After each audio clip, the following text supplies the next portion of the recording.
Well, I think something for us to realize is when people say they're bad at math, or what they're actually saying is, I'm bad at school math. We don't value in our school system the math that is used to play music or to cook or to spot patterns or to solve problems. We have defined math so narrowly in schools, and that's the only thing that gets valued. So someone can be doing the most incredible mathematical thinking, but then they'll say something like, yeah, but I can't do calculus.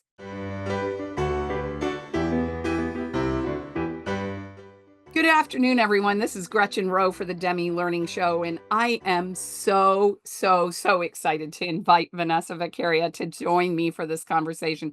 I've been waiting for this conversation for 6 months, and she'll tell you I stalked her. That's not exactly true, but it's close to the truth because she says so much of what I want families who have math anxiety to hear.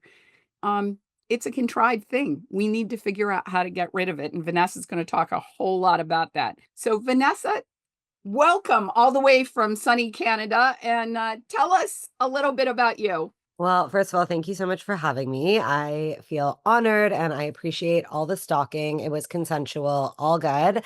What can I tell you? Ask me a question and I'll answer it. Okay, so when I first read your book said that you had failed a high school math class on more than one occasion, and that got the right person in the right seat at the right time to help you learn that it wasn't you. So Mm, tell us a little bit about that because I know that there are hundreds of people who are going to ultimately watch this video who will be able to relate to that story. sure. So I grew up in Toronto. That's where I am right now, and I went to a very academic school for high school. And the entire time I was failing grade 11 math, I was just like very preoccupied with wanting to be a rock star and marry Keanu Reeves. Like those are still my goals to this day. I am in a Good rock. choices. Good Yeah, choices. I mean, we can all see Keanu is an angel among us, so I had it right.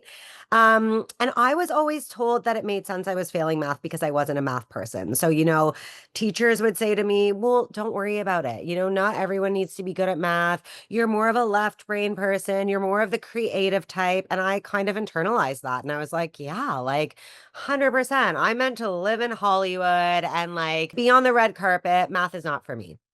So I finally took grade 11 math the third time in summer school and I passed with a 57. And my parents sent me to what was called an alternative school. And it was so cool. It was like in this office building, and we took elevators to get to class, and we called teachers by their first name. And there were only 100 of us in the school. So there wasn't this divide of like, you're a math person or a jock or a this or that, because we didn't have any extracurriculars and we all only had one thing in common. And that thing was we were all called misfits. We couldn't succeed, we weren't smart. Um, but the cool thing is that every adult in that building believed in us. So I walked into my grade 12 math class and I said to my teacher, Eva, who I'm still best friends with to this day, I said, you're going to have a lot of trouble with me. I'm not a math person.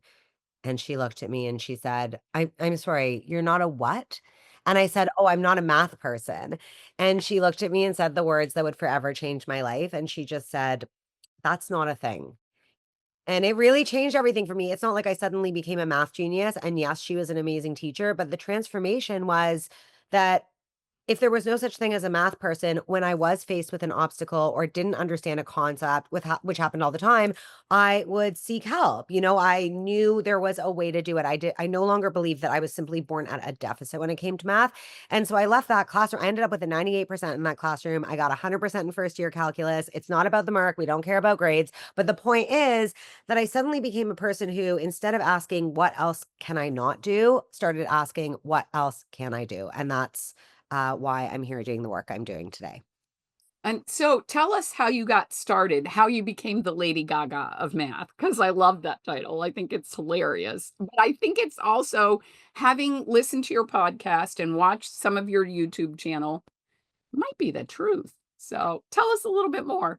When everyone's always like, why the Lady Gaga of math? And I'm like, I always think of her song Born This Way. And I think the whole thing with Lady Gaga is that she's unapologetically herself and has never felt like in order to follow her dreams, she has to fit a mold.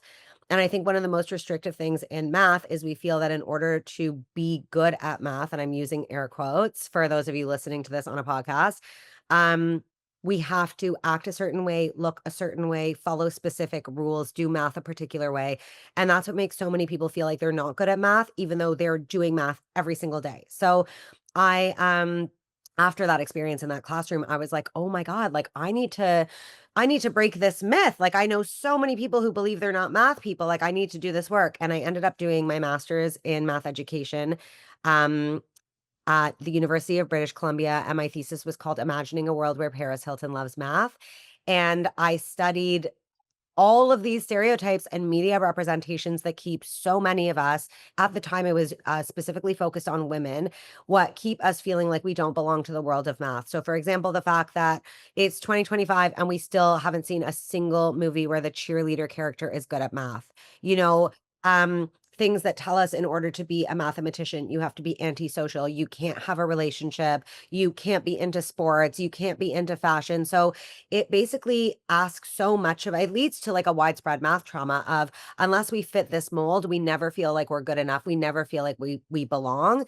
And so from that one thing led to another. I started tutoring, I got my teaching degree, and I just my path just led me down meeting so many, like literally thousands of students and adults who all identify as not being math people and wanting to heal that collective trauma because it's, for me, it's not about the math, it's about a gateway. You know, math is the thing that we associate with intelligence. It's not true, but we don't call Mozart smart. We don't call Picasso smart. We call them talented or creative. We call mathematicians smart. So when people feel like Mm. they're not math people, they feel they're at a deficit when it comes to intelligence, and that's false, but it sets up a really big limiting belief that carries into adulthood. So I want to change that.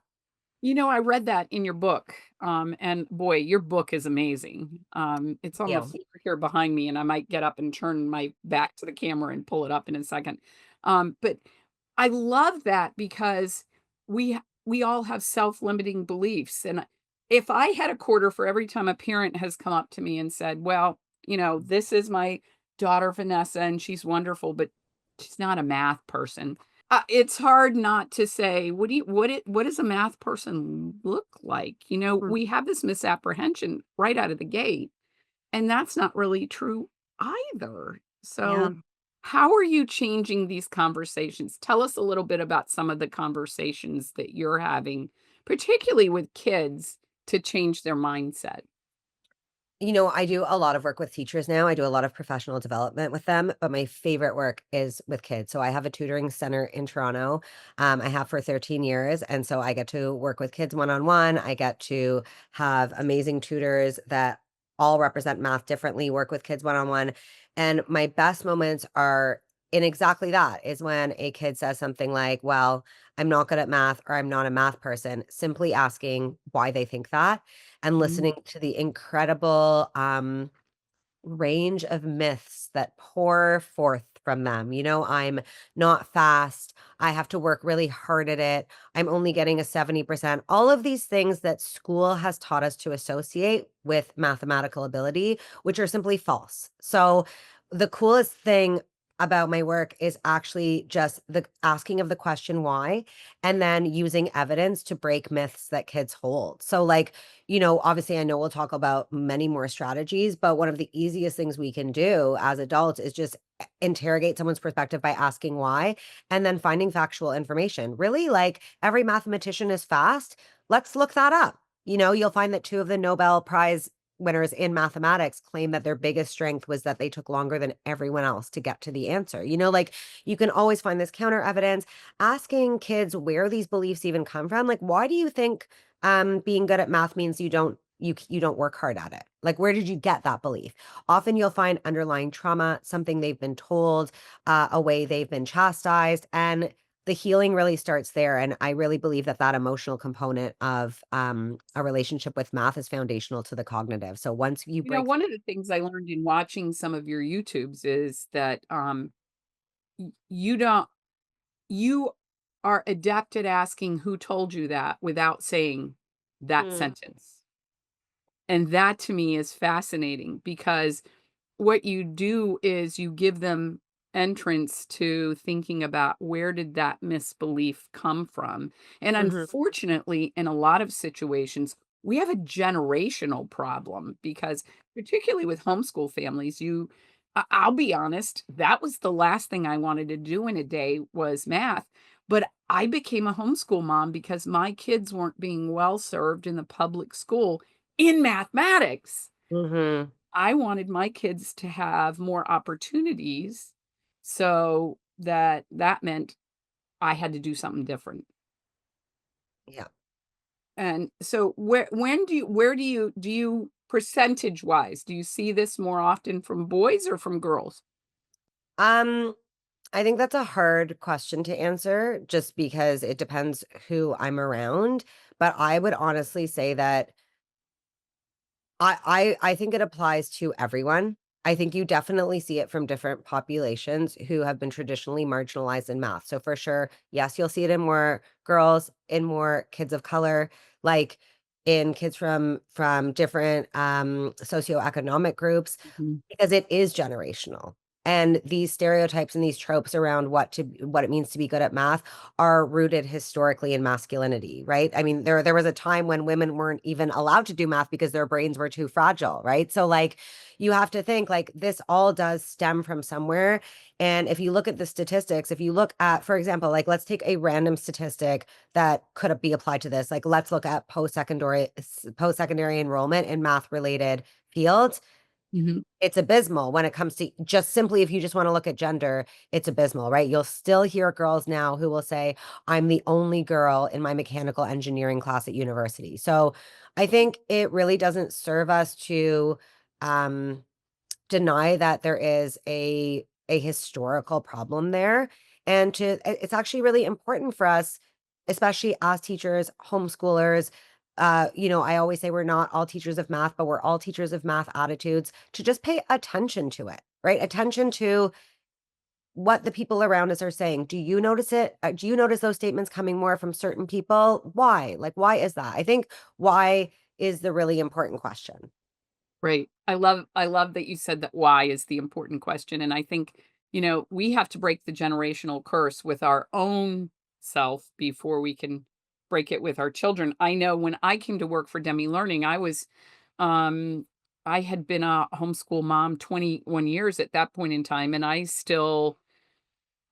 I can say I was math successful, but I would still term myself as math hesitant. It wasn't until I started using their materials 8 years into my homeschool experience that I realized that my math phobias stemmed from fourth grade when I missed the teaching about fractions because I was in the hospital having an appendicitis. So it's amazing where those root beliefs come from, and I think you are single-handedly changing women's attitudes about mathematics, and I'm really excited about that.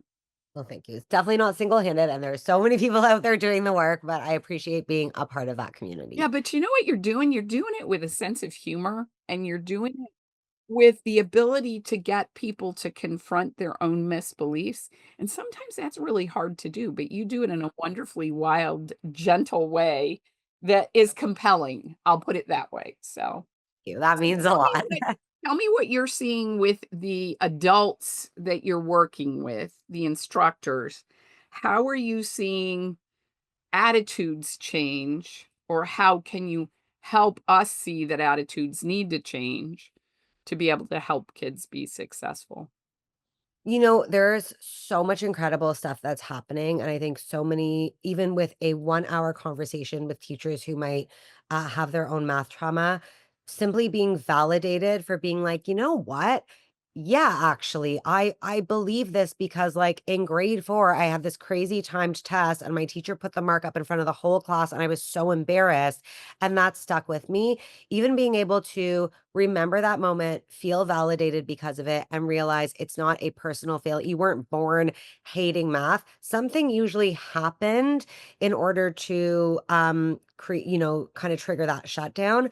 That can be so, so, so powerful because then it becomes less of like a nature thing and it's a very clear nurture. And if it's nurture, it can be changed. So I think that's the first thing. But my latest thing that's bringing me so much joy and I'm noticing such a difference is, you know, with anxiety around math, there's a lot of emotional work that needs to be done. But just like every single other thing, I always think of exposure therapy. There's no way you're going to feel better about math unless you do math. So the hardest thing is to be like, you need to do some math. And for most adults, it's really hard to be like, well, what, like they're thinking about fractions or they're like, am I supposed to just go learn a lesson?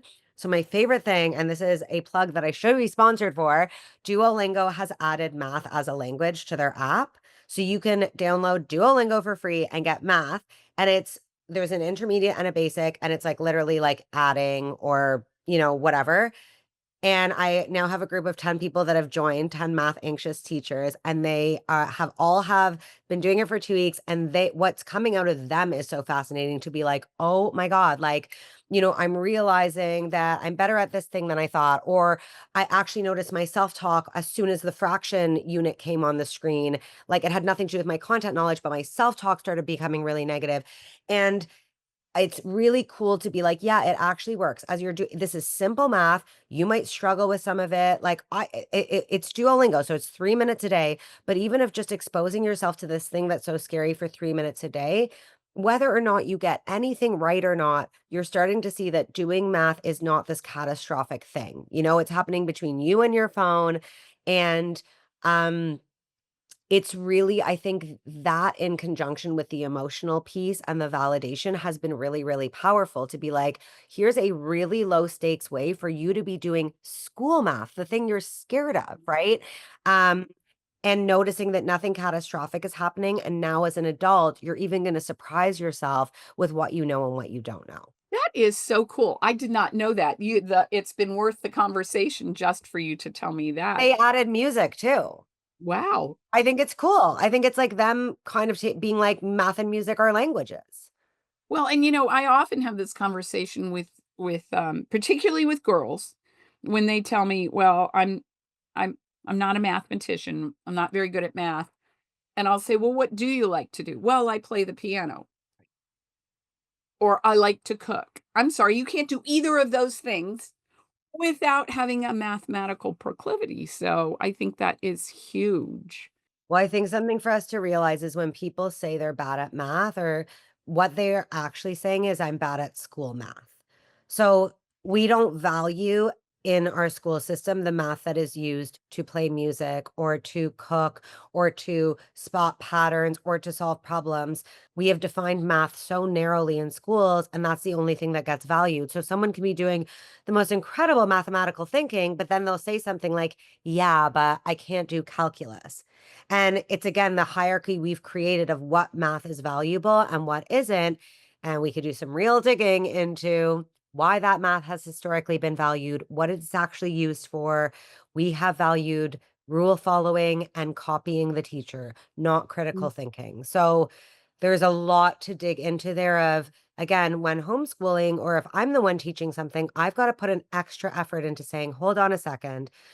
Not only is baking math, I'm not going to just say to you, you're doing math. I'm going to show you exactly how you're doing math and how it ties into that unit that we did 2 weeks ago. And if you're having doubts around that because you're like, I don't know how it ties into, go into ChatGPT and type in, how does my daughter making friendship bracelets tie into math in the grade 1 curriculum or whatever it is? And it will spit out for you exactly what the connections are so you can reinforce to your child. You're not just doing like blah, blah math. You're actually doing school math in a creative and innovative way. And here is how. That is really terrific. And I think everything you have said thus far has been worth the price of chasing you down just to get you to do that. My 30-year-old daughter was in a pretty traumatic car accident 3 years ago, and she realized that she lost the ability to do math. So she has taken herself back through elementary school math to learn how to do it again, and I asked her this morning, I said, "Tell me tell me about that experience," because she's going back through one of our levels of mathematics that's called epsilon. It's where Math UC teaches fractions, and she's got one lesson left. And she said, you know what? It was really an interesting experience to go through it, having listened to you and learned how not to diss myself while I was doing it. And I think that that is pretty interesting. And to say to parents, I hold myself up as this because my kids would say, "Hey, mom, I have a word problem. Can you help me with a word problem?" The first thing that would come out of my mouth was, "Ah, I hate word problems." 100%. Yeah. Well, And anything we do as adults is a word problem.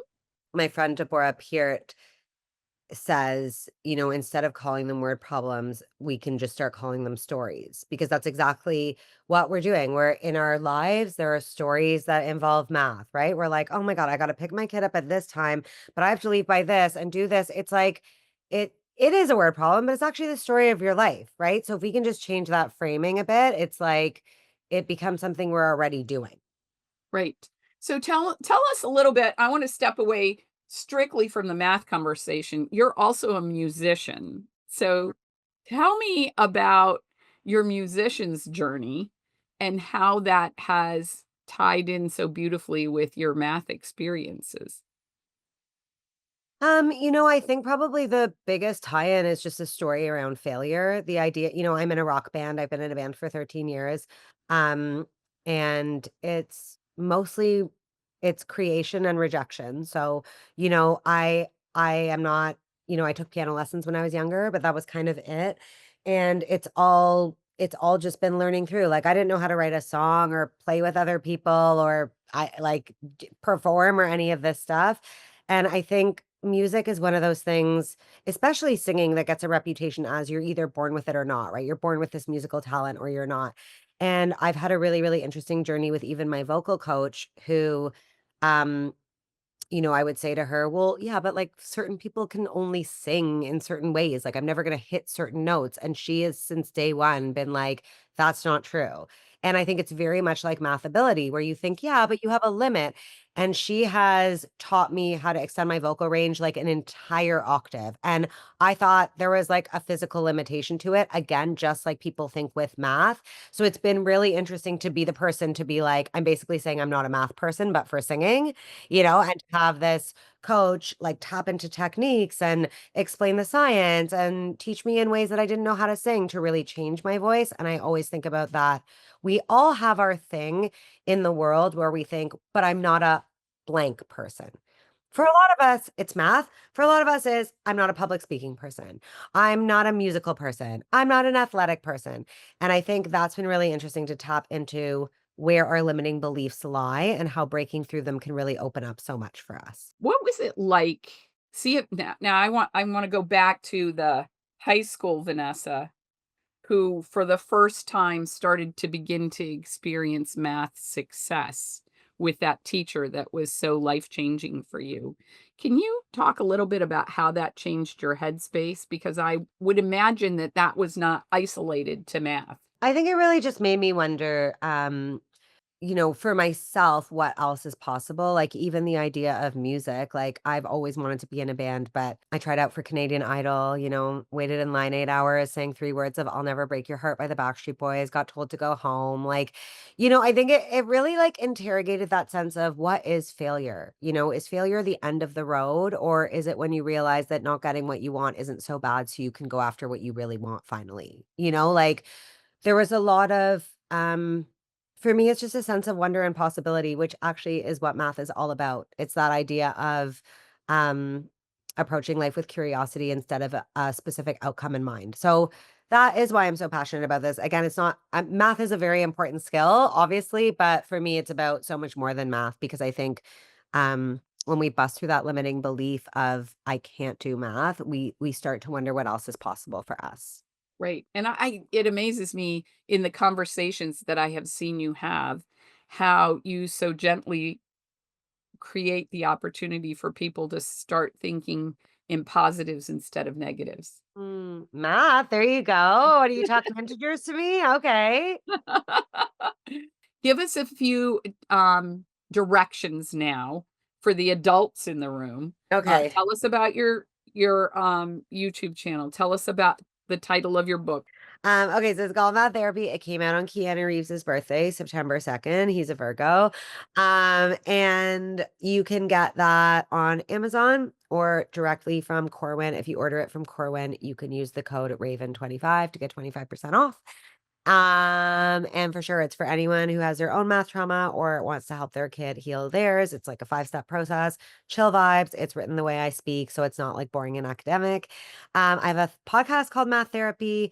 You can find that any podcast player, Math Therapy. It's interviews with educators, really interesting people who have stories around math trauma or who are teaching kids, helping them heal. My website is maththerapy.com. And most importantly, you can find me on Instagram at the Math Guru and all social media. Always am posting helpful videos up there, interviews, tips, just thoughts about math, anxiety. So you can follow me there. What would be the most important takeaway you would have for parents who have listened to our conversation and said, "Oh, okay, I think I need to reframe this for my children and maybe for myself." What's step 1? What do we need to do now? Yeah, I think the very first step I would say is like, as the Instagram saying goes, you can't, whatever it is, fill someone else's cup from an empty cup or whatever it is I think it starts with you and interrogating your own beliefs around not only your math ability, but what it means to be good at math. So I would start by just doing a little journal sesh or deep dive or have a tea with your friend and really talk about what your beliefs are and start there, because I think interrogating how we feel about our own math ability or what we think it means for our kids to be good at math is a really good starting point to start breaking apart those myths that lead to those limiting beliefs in the first place. You know, it's funny in reading this book, one of the things that I remembered was being in 3rd grade and being called up to work a problem on the board. And I had been ill, so I hadn't been in class. And I remember standing up in front of the class, trying to think through in a panic, how on earth am I going to do this? And I remember the kids laughing. Oh God. Ugh. And we sat in desks of 3, and I had a little girl who sat on the left side of me who was always the first kid to raise her hand. She knew every answer. And after a while, I kind of just wanted to elbow her in the nose. And then the kid sitting on the other side of me would lean over and look at my paper as I was struggling to figure it out and go, "Oh, you don't know the answer to that? It's easy." Oh And my I God, know, there's like 30 levels of math trauma happening right now. yeah, right. I internalized all of that.